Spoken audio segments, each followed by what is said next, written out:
Hello बच्चों, welcome to digital teaching of Aditya Birla intermediate college Renukoot Sonbhadra. बच्चों, मैं डॉक्टर स्मिता सिंह आपको इतिहास पढ़ा रही हूँ। इतिहास में हम बच्चों पढ़ रहे थे पहला चैप्टर हमारा यूरोप में राष्ट्रवाद का उदय, जिसका पहला हम स्टार्टिंग जो है अपने पिछले वीडियो में पढ़ चुके हैं, जिसमें मैंने बताया था कि एक फ्रांसीसी कलाकार फेडरिक सारियो ने एक चित्र बनाया था जिसको उसने नाम दिया यूटोपिया यानी कल्पना दर्श, जो कि एक तरह से कल्पना पे आधारित था। मतलब एक ऐसी इमेज बनाई उसने जो जिसका संभव होना लगभग असंभव था। तो ऐसा चित्र बनाया, उसके बारे में हमने आपको पूरा डिटेल बताया था। अब हम उसके आगे का पार्ट हम इस वीडियो में पढ़ेंगे। तो उसमें हम पढ़ेंगे कि यूरोप में जो राष्ट्रवाद का उदय हुआ था, तो राष्ट्रवाद का उदय शुरुआत कहाँ से हुई। तो शुरुआत में हम जो है, जैसा कि हम पिछले कक्षा में आपको पढ़ा चुके हैं कि फ्रांसीसी क्रांति के द्वारा ही, उसके आधार पे ही राष्ट्रवाद धीरे धीरे पूरे यूरोप में फैल गया। तो फ्रांसीसी क्रांति हुई थी सन 1789 में, जब वहां का राजा लुई 16वां था, जो कि निरंकुश था। आपको याद होगा पिछला कि फ्रांसीसी क्रांति में लुई 16वां निरंकुश शासक था, जिससे आजादी पाने के लिए लोगों ने क्रांति की थी। अब इसमें क्या हुआ कि इसी क्रांति के आधार पे जो राष्ट्रवाद की विचारधारा जो फ्रांस में आई, वो फिर आगे चल के कैसे यूरोप के अन्य राष्ट्रों में भी फैल गई। तो इसमें हम पढ़ेंगे इस पूरी क्रांति के दौरान कैसे चेंजेस आए, मुख्य बदलाव क्या क्या आए। तो पहला क्या था कि जो राजतंत्र था फ्रांस में, जो राजतंत्र था, इस क्रांति के बाद वो राजतंत्र जो सत्ता थी, राजतंत्र से नागरिकों के हाथ में आ गई, एक कॉमन पीपल के हाथ में आ गई। फिर उसके बाद इसी क्रांति के दौरान लोगों में एक सामूहिक पहचान की भावना आई। लोगों में सामूहिक पहचान मतलब इसी तरह से लोग इकट्ठा होने लगे। तो उसमें क्या था, एक पितृभूमि व नागरिक जैसे विचार आए। पितृभूमि क्या है, जैसे हमारे यहाँ हम अपने देश की भूमि को अपनी मातृभूमि कहते हैं, उससे प्रेम करते हैं, लगाव है। बिल्कुल इसी तरह फ्रांस में क्या, उसको पितृभूमि नाम दिया गया और लोगों में उसके प्रति प्रेम की भावना ही एक तरह से राष्ट्रवाद के विचार को बढ़ा रही थी। और एक नागरिक, दूसरा जैसे नागरिक, वहां पे क्या था, पहले मानस्यूर और मदाम कह के लोगों को, जो उच्च वर्ग के लोगों थे, उनको संबोधित किया जाता था। उस चीज को हटा करके सबको एक बराबर नागरिक मान लिया गया, जिसमें इनको कहा गया सीतोयन और सीतोयन। तो इससे क्या, हर नागरिक, सबको एक बराबर नागरिक मान करके सीतोयन कहा गया, ऐसे विचार आए। तो इसके बाद इन्होंने क्या किया, अपना एक नया राष्ट्रध्वज चुना। राष्ट्रध्वज क्या है कि एक झंडा होता है, झंडे के तले जो है लोग अपने विचारों को आगे ले जाते हैं, जिससे एकता की भावना आती है। तो उन्होंने क्या किया, अपना एक झंडा चुना जो कि तिरंगा था, जो कि पिक्चर में ये देख रहे हैं बच्चों कि ये जो है 3 रंग का इनका झंडा था, जिसको लोगों ने एक्सेप्ट किया। फिर इसके बाद एक नए राष्ट्रगान की रचना की। हुआ क्या था कि मार्सिलेस नामक जगह पे कुछ जो स्वयं सेवी थे, तो एक गाना जो है उसको गाते हुए जाते थे, जो रोजेट दे लाइल के द्वारा रचित थी। वो ऐसा देशभक्ति का सॉन्ग था जिसको गाते हुए जाते थे, और मार्सिलेस जो है जगह थी वहां पे गाया था, इसलिए उसको जो है मार्सिले नाम दिया गया, और प्रेजेंट टाइम पे अभी वो उनका राष्ट्रगान हो गया। तो एक देशभक्ति वाला गीत उसको गाते हुए चलते थे, उससे भी उनके में जो है एक एकता की भावना आ रही थी, सामूहिक पहचान, मतलब सारे देश के लोग एक ही चीज को कर रहे थे। फिर क्या हुआ, वहां पे भार व नाप की समान प्रणाली लाई गई, क्योंकि जो है वहां पे अलग अलग क्षेत्र में अलग अलग जितने एरिया थे, जितने पार्ट थे, सब में अलग अलग क्षेत्र में अलग अलग भार का था। वो नाप जो है माप तौल होता था, वो अलग उसके उनके नाप थे, आधार अलग थे। अब होता क्या था, किसी चीज की नाप यहाँ पे इस एरिया में दूसरी है, तो अगले एरिया में गया वो दूसरा हो गया। तो इससे जो समस्या आती थी, उससे बचने के लिए क्या किया गया, एक समान भार व नाप की समान प्रणाली अपनाई गई। फिर क्या हुआ कि फ्रेंच को राष्ट्रभाषा के लिए माना गया, उसको कि फ्रेंच जो है राष्ट्र की साझा भाषा मानी गई। हुआ क्या था कि वहां बहुत सारे फ्रांस में छोटी जो है क्षेत्रीय भाषाएं बोली जाती थी, छोटे छोटे एरिया में, उनको हतोत्साहित करके, उनको हटा के, और फ्रेंच को जो है राष्ट्रभाषा के रूप में उसको प्रमोट किया गया, उसको आगे ले गए। और नेक्स्ट इसके बाद क्या हुआ कि स्टेट जनरल का जो चुनाव था, वो सक्रिय नागरिकों के द्वारा होने लगा। तो बच्चों, हमने आपको पिछले बार बताया था क्लास 9th में कि सक्रिय नागरिक क्या होते हैं। सक्रिय नागरिक वो होते हैं जो जिनकी उम्र 25 साल के ऊपर हो, पुरुष हो और वो अपनी आय के 3 दिन के बराबर टैक्स देते हो, तो उन्हीं को सक्रिय नागरिक माना गया। इसके अलावा जो गरीब हैं, जो टैक्स उतना नहीं दे सकते हैं, या महिला है और या तो फिर 25 वर्ष की उम्र से कम है, वो निष्क्रिय नागरिकों के उसमें दर्जे में आते थे। तो स्टेट जनरल का चुनाव जो है सक्रिय नागरिक द्वारा होता था। अब क्या हुआ कि इसके बाद इसको इस स्टेट्स जनरल जो है इसके नाम को इसको बदल करके नेशनल असेंबली कर दिया गया।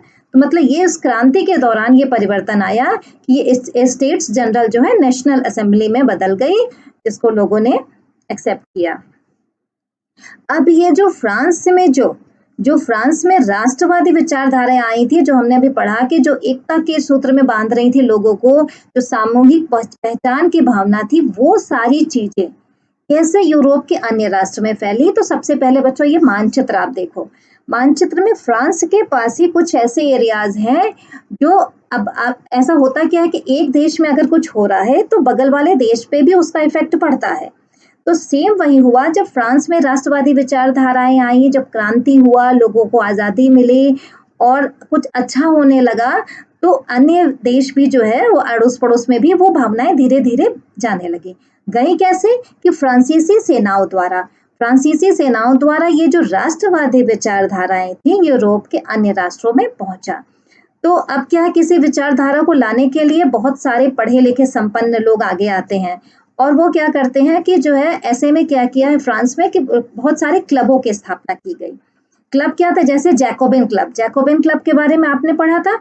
इस जैकोबिन क्लब के द्वारा जो है इसमें जो है पढ़े लिखे संपन्न लोग आए और एक दूसरे को देशभक्ति से संबंधित बातें बताए और उसको विचार को इस तरह से राष्ट्रवादी विचार को आगे ले जाने का प्रयास किए।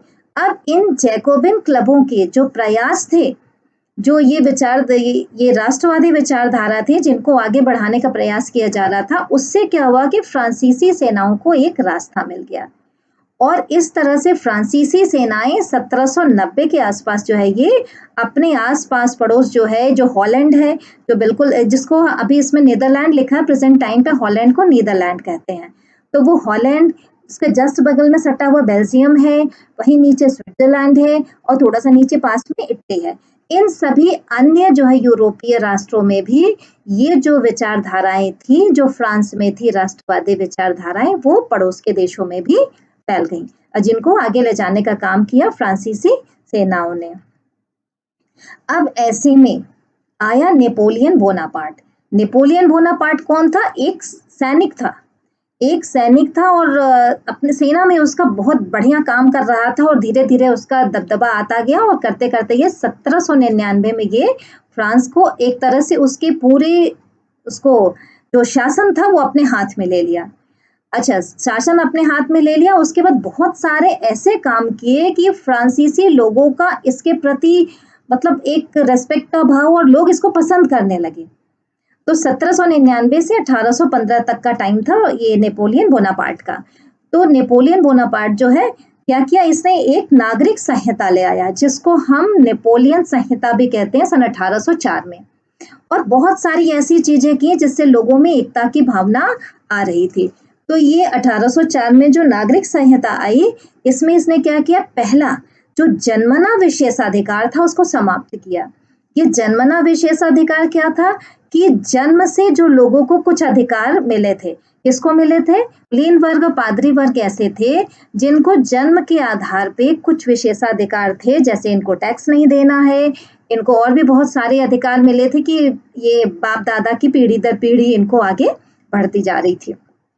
उसको जो है ये क्या किया, नेपोलियन ने खत्म कर दिया, जिससे क्या हुआ कि हर किसी को पसंद आई ये बात कि जो नीचे तबके के लोग थे, जो ज्यादा गरीब लोग थे, वहां ज्यादा जनसंख्या ये जनसाधारण वर्ग की ही थी। जो 3 वर्ग में बटे थे तो जनसाधारण वर्ग की जनसंख्या ज्यादा थी, इससे उनको आगे आने का मौका मिला और वो इनके बराबर में हो गए। नेपोलियन के प्रति इनके जो है वो विचार जो उसके समर्थन में आए।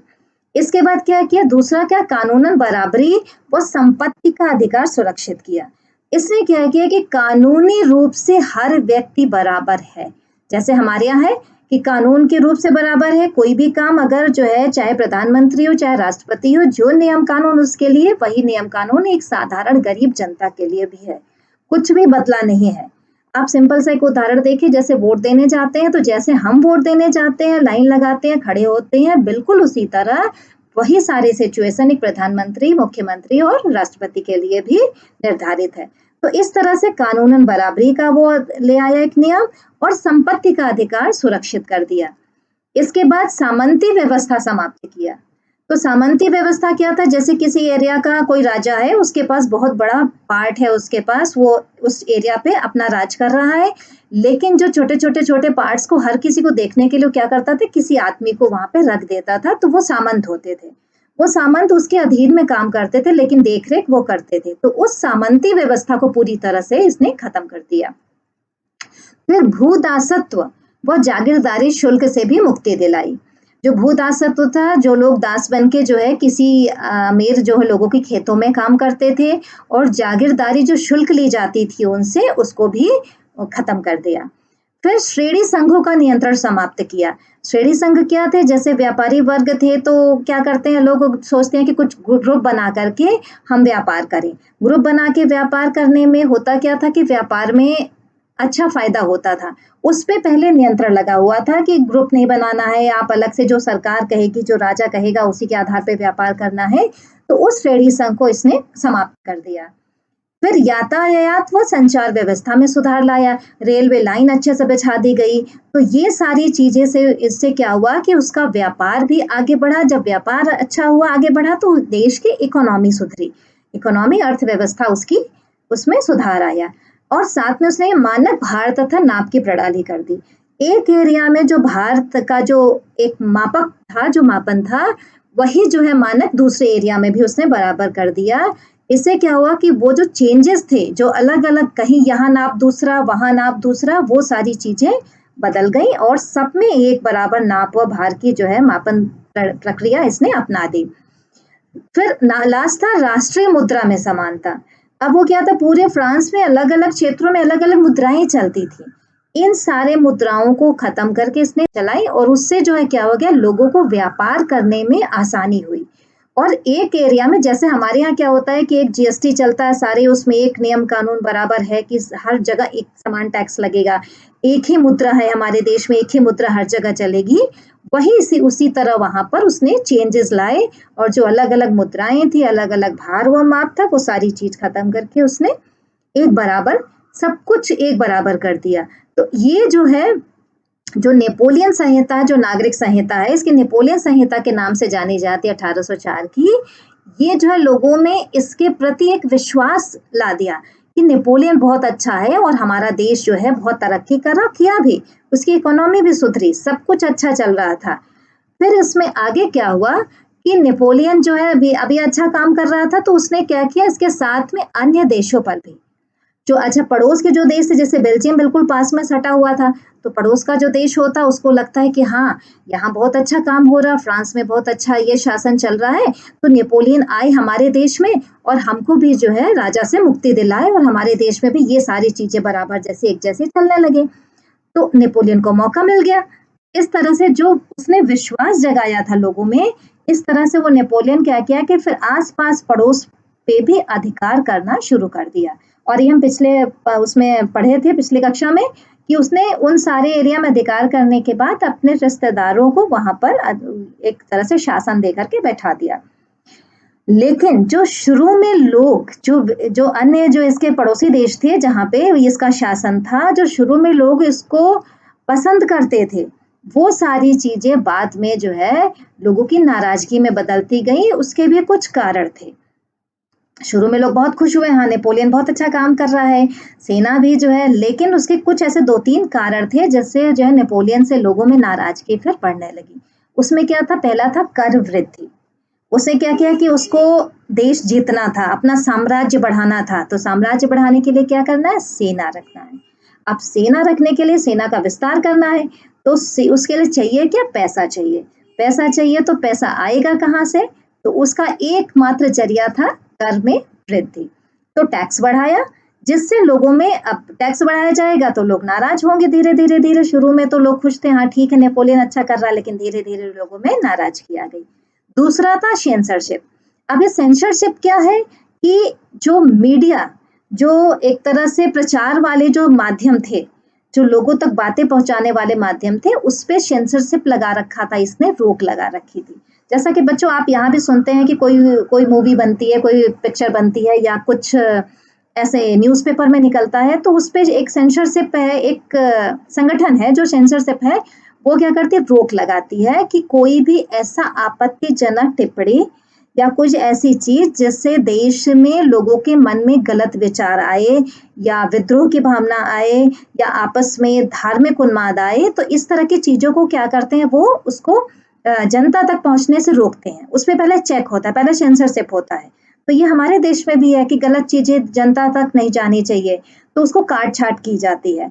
तो वो सेंसरशिप वहां भी थी, वहां थी वो सेंसरशिप कुछ ज्यादा ही था कि नेपोलियन ने क्या किया था कि वो ज्यादा तेज कड़ा रूल लगा रखा था कि आम जनता तक सारी बातें ना पहुंच पाए। फिर लास्ट इनका जो तीसरा था, सेना में जबरन भर्ती। अब ये क्या हुआ कि इनको अपनी सेना बढ़ानी है, साम्राज्य विस्तार करना है, तो इसके लिए सेना में लोग चाहिए। तो अपने जिन अधीन क्षेत्र जो था, इसका जो एरिया था जहां जहां इसने अपना साम्राज्य विस्तार किया था, वहां के लोगों को जबरदस्ती सेना में भर्ती कर रहा था। इससे लोग क्या थे, नाराज थे।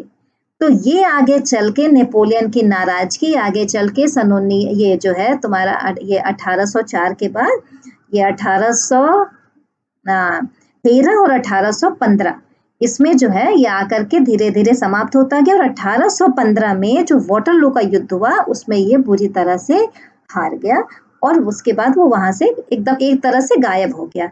तो एक जो पिक्चर इसमें दिखा रहा है कि ये उसके बाद जब ये उसका एक तरह से नीचे आने लगी, वो सीढ़ी जो ऊपर चढ़ता गया था वो वापस नीचे आने लगी।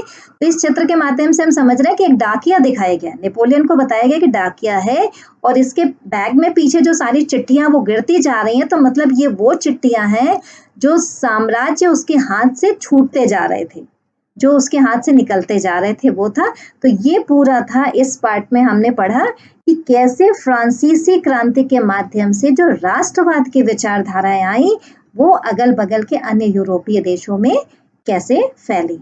अब इस पार्ट का अगला पार्ट हम अगले वीडियो में पढ़ेंगे। Okay, thank you.